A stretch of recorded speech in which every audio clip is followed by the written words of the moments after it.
Assalamualaikum warahmatullahi wabarakatuh. Salam dan bahagia Bapak Ibu Guru Penggerak. Berjumpa lagi dengan saya Nur Fajar Eka Septiani, calon guru penggerak angkatan 11 dari Kabupaten Tulungagung. Pada video kali ini saya akan memaparkan tugas ruang kolaborasi modul 2.3 coaching untuk supervisi akademik.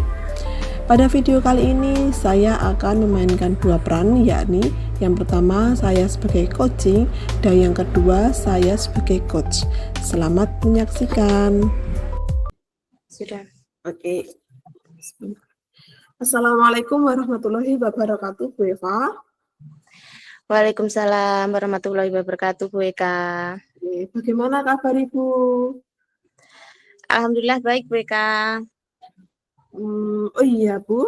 Apakah Ibu saat ini sedang ada kelonggaran waktu? Oh ya, sekarang saya sedang free, Bu. Bisakah saya minta waktu Ibu untuk mengobrol tidak lama, Bu, sekitar 15 sampai 20 menit saja. Saya sedang galau, Bu. Kemarin sekolah saya mengadakan pertemuan rutin bersama dengan kepala sekolah. Pada saat itu kepala sekolah saya menyampaikan bahwa tahun ini anak-anak harus mencapai ketuntasan nilai akademik belajar secara maksimal. Nah, hal inilah yang membuat saya kepikiran sampai saat ini saya bingung apa yang harus saya lakukan. Oh, jadi hari ini kita akan membicarakan tentang kegalauan Bu Eka ya, dalam mencapai ketuntasan belajar maksimal. Iya, benar Bu Eva. Baik, Bu Eka, coba Ibu ceritakan terkait permasalahan seperti apa ya detailnya kira-kira, Bu Eka? Jadi seperti ini. Saya itu memiliki satu peserta didik di kelas saya, di kelas 4, yang notabene dia itu memiliki sedikit keistimewaan, yang mana dia itu lebih susah dalam menerima pelajaran dari saya, lebih susah dalam menganalisis ataupun mengikuti pelajaran saya. Saya sudah mencoba dengan beberapa strategi, model, dan juga metode yang berbeda-beda. Tujuan saya itu ingin menerapkan pembelajaran berdiferensiasi agar anak tersebut juga dapat menerima pelajaran dari saya seperti dengan teman-teman yang lainnya. Apalagi kan kita sudah mengingat saat ini semester 1 sudah hampir berakhir, Bu Eva. Oh ya, kira-kira apa ya Bu penyebab permasalahan tersebut? Nah, setelah saya selidiki, ternyata memang ada faktor internal dari anak yang menyebabkan daya tangkapnya itu tidak bisa maksimal seperti teman-temannya yang lain. Selain itu, daya dukung keluarga dalam mendampingi anak itu juga sangat dibutuhkan. Anak ini di rumah hanya bersama neneknya saja. Selain itu, neneknya pun juga sudah tua. Orang tua anak ini kebetulan pergi merantau dalam waktu yang sudah lama sekali tidak pulang. Jadi anak ini memang kemungkinan kurangnya bimbingan dari keluarga, tidak ada pendampingan, tidak ada pengawasan, dan juga tidak ada pengarahan dari kedua orang tua. Menurut saya seperti itu. Oh, jadi intinya permasalahannya adalah adanya anak yang belum mencapai ketuntasan belajar dan di sisi lain ibunya harus melaksanakan tugas dari kepala sekolah bahwa anak-anak harus mencapai ketuntasan maksimal. Begitu ya, Bu? Betul sekali, Bu Eva. Saya itu sampai bingung saya itu harus seperti apa gitu loh. Dari masalah tadi, apa kira-kira yang Ibu Eka inginkan? Kondisi seperti apa yang Ibu inginkan? Nah, yang saya inginkan itu sebenarnya sangat mudah, Bu Eva. Saya itu ingin anak-anak saya di kelas saya dapat mencapai ketuntasan belajar maksimal sesuai dengan yang dianjurkan oleh kepala sekolah, sesuai dengan yang dianjurkan oleh sekolah kami. Namun, hal tersebut harus sesuai dengan prosedur, standar, serta cara-cara yang tepat. Baik, luar biasa Bu Eka, saya paham dengan maksud Ibu. Saya sependapat dengan prinsip Bu Eka tadi, kita sudah mendidik anak dengan benar, baik peraturan akademik dengan kondisi anak yang sedemikian.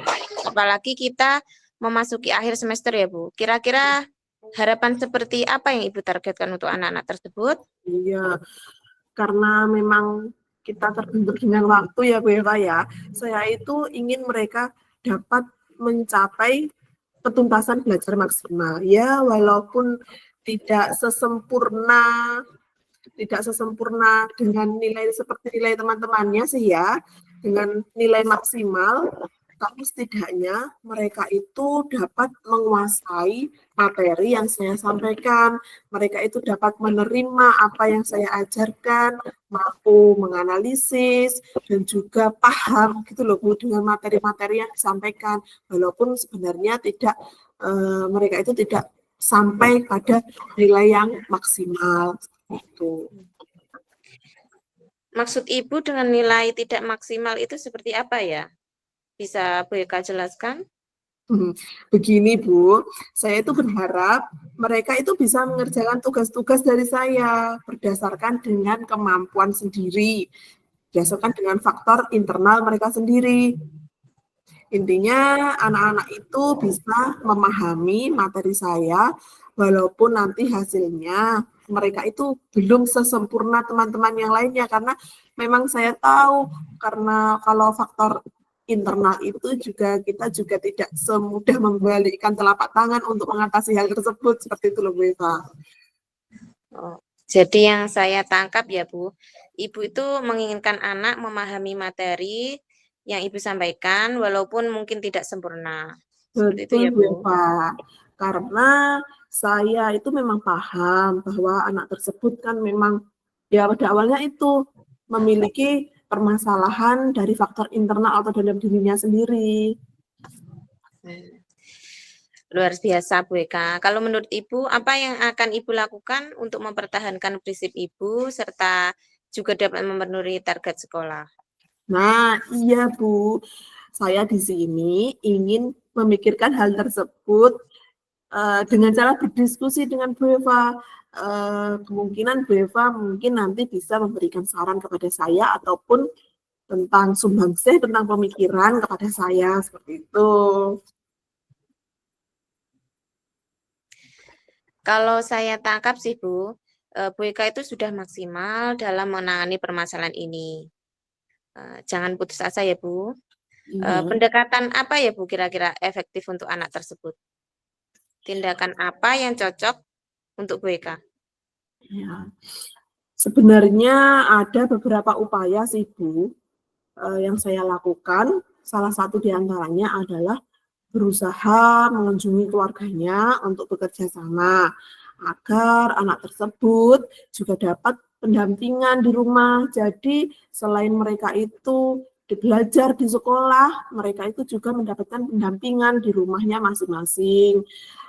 Terus dengan menerima materi juga dapat menerima materi dari saya itu juga dengan baik.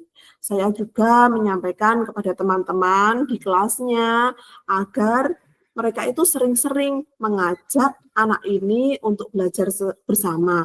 Ya setidaknya mungkin dengan faktor tutor sebaya mereka itu bisa dapat lebih memahami.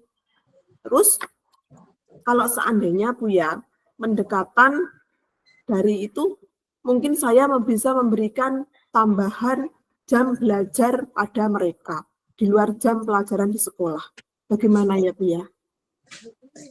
Oh itu ide bagus Bu, perlu dicoba. Kira-kira Ibu akan mencoba kapan ya Bu Eka? Berhubung dengan waktu yang begitu mepet ya Bu Eva ya, sesegera mungkin saya akan mengeksekusi anak tersebut. Nah, kita sekarang ke planning ya Bu. Tadi kan ada peserta didik di kelas Ibu yang belum mencapai ketuntasan dan Ya, mengingat adanya tuntutan dari kepala sekolah. ya, Kira-kira perencanaannya seperti apa ya? Bagaimana Bu Eka? ya. saya akan memberikan tambahan pelajaran di luar jam sekolah itu ya Bu ya. Bisa di waktu pulang sekolah, atau di waktu istirahat, atau mungkin saya bisa mengunjungi kediaman anak tersebut dengan memberikan bimbingan secara khusus. Jadi istilahnya seperti bimbel privat gitu bersama anak tersebut gitu loh.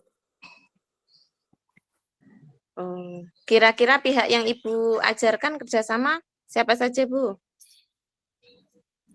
Iya, yang utamanya saya akan melibatkan keluarga Bu Eva yang tinggal bersama anak tersebut karena kedua orang tua memang saat ini sedang tidak berada di rumah. Yang jelas saya akan bekerja sama dengan neneknya atau walinya. Kemudian saya akan mendorong anak tersebut, memberikan motivasi, menggunggung anak tersebut dengan semangat dari saya yang insya Allah anak tersebut akan tertular semangatnya tersebut. Selain itu, saya akan memberikan arahan kepada keluarga atau wali yang berada di rumah yang sama dengan anak tersebut, agar mereka itu selalu memotivasi dan memberikan semangat kepada anak tersebut agar anak itu merasa diperhatikan, anak itu merasa dicintai, sehingga anak muncullah semangat intern dari anak tersebut. Bagaimana Bu Eva? Wah, luar biasa, Bu. Nah, dari obrolan kita tadi ya, kira-kira hal apa yang Ibu dapatkan dan hal apa yang bermanfaat bagi Bu Eka? Baik, awalnya Bu, saya tadi itu sebelum bertemu dengan Bu Eva itu bingung tentang bagaimana saya harus bertindak secara profesional saya sebagai guru dan juga profesional saya sebagai anggota dari instansi saya gitu loh. Saya juga harus memenuhi standar pencapaian dari kepala sekolah saya. Nah, sekarang saya juga tahu bagaimana saya harus bertindak sesuai dengan profesional saya dan juga sebagai anak buah dari kepala sekolah saya, serta melakukan pendekatan personal dan komunikasi yang baik pada siswa tersebut dan juga kepada wali yang ada di rumah atau wali yang mendampingi anak tersebut. Kalau bagaimana perasaan Ibu setelah mengobrol hari ini, gimana Bu?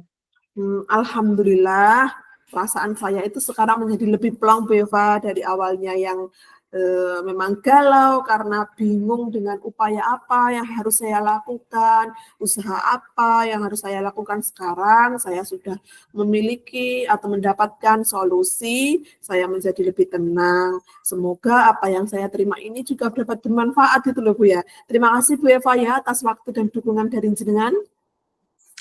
Sama-sama Bu Eka. Saya juga senang bisa membantu Ibu Eka. Semoga berhasil ya Bu dan selamat beraksi. Semangat ya, lancar Ibu ya. Semangat. Ya, terima kasih Bu Eva. Sekarang saya mau pamit dulu Bu Eva ya. Assalamualaikum warahmatullahi wabarakatuh. Waalaikumsalam warahmatullahi wabarakatuh. Ya. Assalamualaikum warahmatullahi wabarakatuh. Waalaikumsalam warahmatullahi wabarakatuh. Baik, di sini saya akan melakukan coaching bersama rekan saya. Sebagai coach adalah Bu Eka dan saya sendiri adalah sebagai coachee. Ya. Percakapan akan kami mulai. Ya, baik. Assalamualaikum warahmatullahi wabarakatuh Bu Eva. Kita bertemu lagi nih. Waalaikumsalam warahmatullahi wabarakatuh, Bu Eka.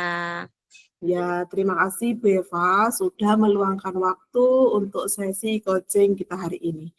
Kita kira-kira hari ini ingin membahas apa Bu Eva?